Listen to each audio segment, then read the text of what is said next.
fabulous sale on the Commodore Plus 4 personal computer, the first computer with 4 built-in software packages, the big 4 every computer owner needs. Built-in graphics and sound commands, 128 colors, 64K memory, 75 commands, word processing for letters, reports, create graphics, graphs, charts, full color designs, balance checkbooks, business statements, income tax, file management for mailing lists, inventories, recipes. Retailers originally sold the Commodore Plus 4 for $299.95. Now it's yours for only $99.95 complete. Will include $150 in discount coupons towards special options. Use your credit card and order the incredible Commodore Plus 4, the $99.95 computer package you've been waiting for. Use your credit card for rush delivery by calling 1-800-441-1234. To continue our series with the Commodore Plus 4, so far we've done a few repairs on it, and there's another one to come. But while looking at the Plus 4, I got to thinking, is it as bad as people made out? Is it a system that should have been doomed to fail, or was it a system that was misunderstood? Now, the Commodore Plus 4 had a big rival, and that was the Commodore 64, and I believe that's what kind of sealed the deal with the Plus 4. But if you take the 64 out of the equation and then look at the Commodore Plus 4 as a whole and what it was intended to be used for and intended to be sold for, and which price point it was intended to be sold for, then you can see it in a completely different light. It's a full-blown system, and it actually had 128 colors. The problem was 7 of them were black or 8 of them were black, so it actually only has 121 colors, right? It does have sound, but if you want music with filters and everything, buy a 64. This doesn't have sprites. If you want to play games, buy a 64. Again, this was a focused computer, and it wasn't meant to compete with the Commodore 64, nor be a Commodore 64 in any light. Now, most people think of the Commodore Plus 4 as an also-ran to the 64. Now, this view, I kind of don't support this view, because I can see where Jack Trammell was getting at. He was trying to bring a new concept into the market, which was a machine that was more orientated towards business use and more serious use, very similar to what Clive Sinclair wanted to do with the QL. Now, with the Plus 4 though, if you look at the machine, okay, it's not a bad machine. It's styled quite nicely for its time. It's got a full travel keyboard, and it has enough expansion ports to keep everyone happy, especially for the day. You know, you've got 2 joystick ports, a cartridge port, you've also got access to disk drives or their digital cassette units, and on top of that you had a business suite of software built in, which was the Plus 4 basically, which spreadsheet, database, graphics and so on. And it was all pre-installed. If you wanted to buy a word processor, which was installed on this already in ROM, then you'd have to pay for it. If you wanted to buy a spreadsheet or a database, you'd have to pay for it. If you wanted to buy a graphics or a pie chart, a line drawing program, you'd have to pay for it. And the likes of the Apple IIs and that, you'd have to pay hundreds of pounds to get what was already pre-installed in this. Okay, it wasn't the best package, but it was in the machine, and it really needed a bit of time and a bit of usage to realize that the package itself wasn't as bad as people made out, because for the day it was almost the same as all of the other database spreadsheet type packages that were out there. Now, its competition was the originally with the Commodore 16 and the C116 was aimed at the ZX81.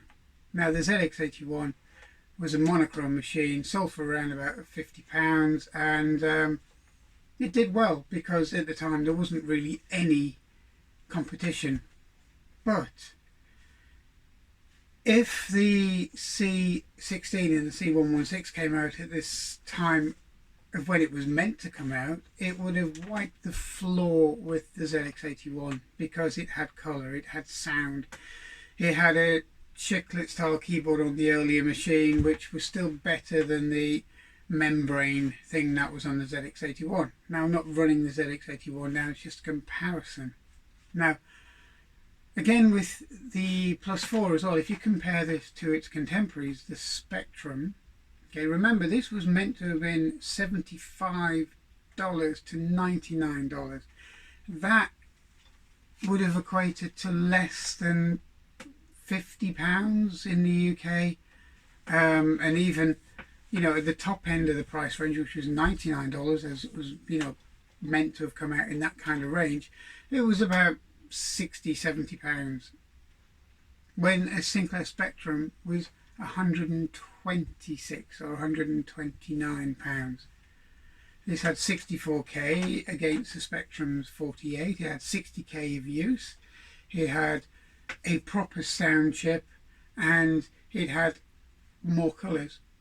The Basic was arguably better on this because it was the revised Basic, which would allow, you know, draw commands, circles, all this kind of thing to do your graphics with, rather than peeks and pokes from the Commodore 64, and it had a much more structured Basic. Plus, on top of that, the keyboard made a lot of difference.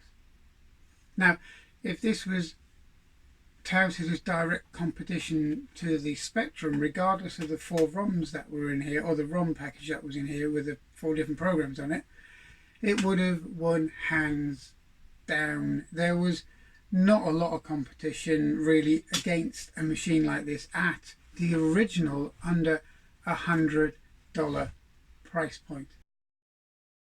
The 116 here.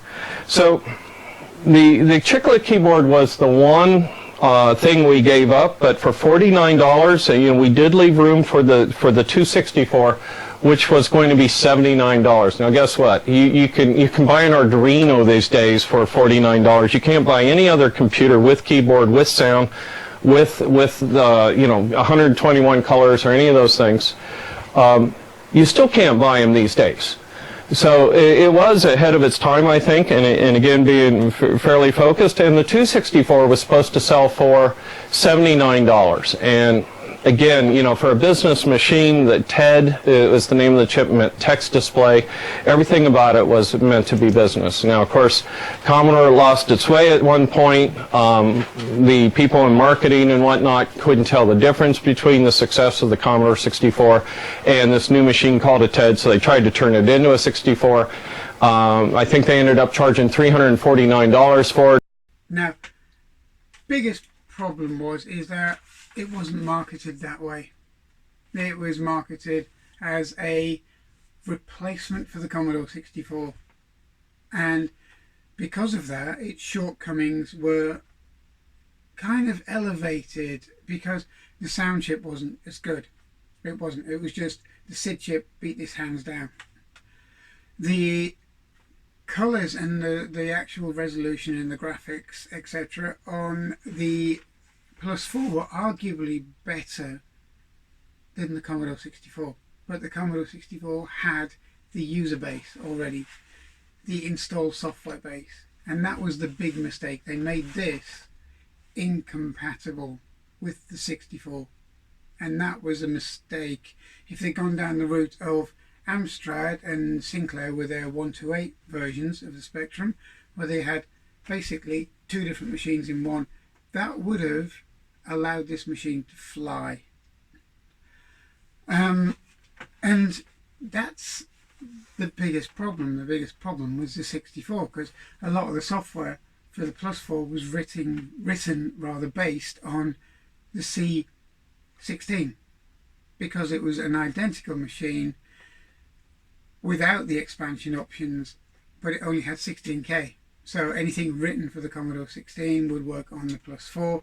So there was very little software written to take advantage of the extra features and the extra memory in the Plus 4. Now, was the machine that bad? Well, Not really, not really. You've got to judge it against its contemporaries, which was the Sinclair Spectrum. And it's not a bad machine at all. The keyboard's nice, the casing's a little bit cost reduced, as you would say, you know, but then again, you're never going to put a monitor on this, so that really doesn't matter. It's not like you're going to stand a fully blown monitor on the back of this thing. So the actual slight flimsiness or brittleness of the case wouldn't really have come into it. As I said, the keyboard was quite decent. It misses a numeric keypad, but there was meant to have been another version with a numeric keypad, which never really materialized. And this shouldn't, or the lack of the keypad shouldn't have been the Achilles heel for this machine anyway. So inside, you had a full stroke keyboard on the outside, but on the inside it was connected via a cheap ribbon cable, which you may have seen in one of the other videos, and that was prone to cracking and flexing and failing. The processor was a variant of the Commodore 64's processor, which was a variant of the 6502, but for one reason or another it did have problems with heat soak and it would fail. It was also very sensitive to slight over voltages, which on the 64 and the VIC-20 it could get away with, but it can't on the Plus 4. So there are some technical aspects to the Plus 4 which were cost reduced, and as I think Bill Hurd stated, that it was quite close to a single chip computer, virtually what the Raspberry Pi and the Orange Pi etc. are today. Is this machine actually worth saving? Well, I believe it is, because in Europe it wasn't that well received. It was in a few countries it was, and it, you know, got a good foothold, but in the UK and in America etc. it didn't.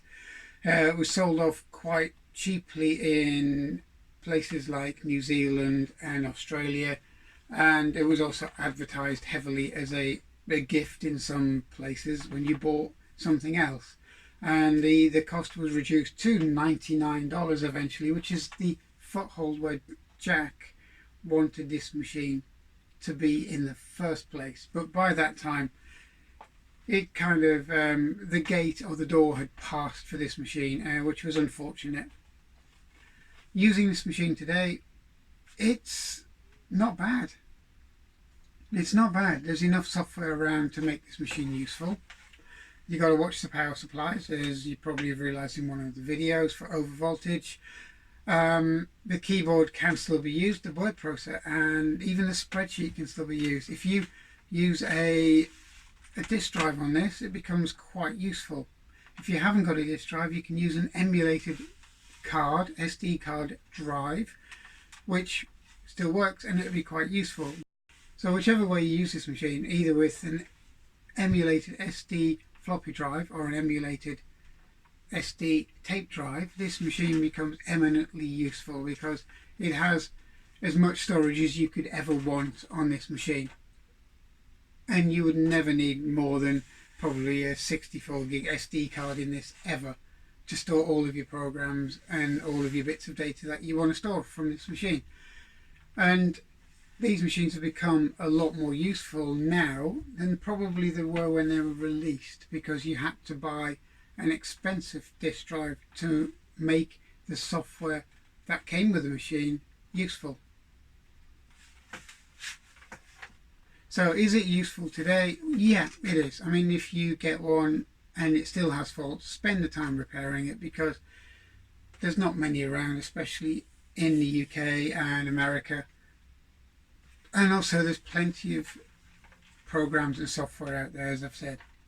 So you could use this machine on an almost daily basis, as well as just having it as part of your collection.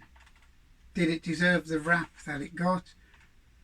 No, it was bad marketing, really bad marketing.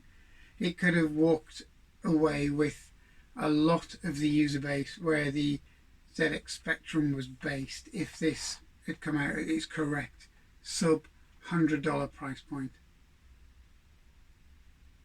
Would it have made a business machine? It probably would have been okay for a small business, and definitely a hobbyist. Definitely somebody who ran something from their own home, you know, such as, you know, an independent dealer or an independent worker from his home. Yeah, that could have been eminently useful. But then it was going to be up against the 16-bit machines. But at the price point, you would have bought this if you just wanted to do some word processing and a bit of financial reports, etc., because this would have done it. And for $99 or less, it would have made a lot of sense, rather than the £700 or £800 16-bit machines that you would have had to buy with similar software on it. So what we're going to do is we're going to look at the best bits of the Commodore Plus 4 and why you think graphically it was nearly on par with the Commodore 64, and even the sound could be made to be getting there with the Commodore 64. But I think hardware wise, for the graphics and what it could do, it kind of surpassed the 64 in some areas as well. So we're just going to have a quick look at it.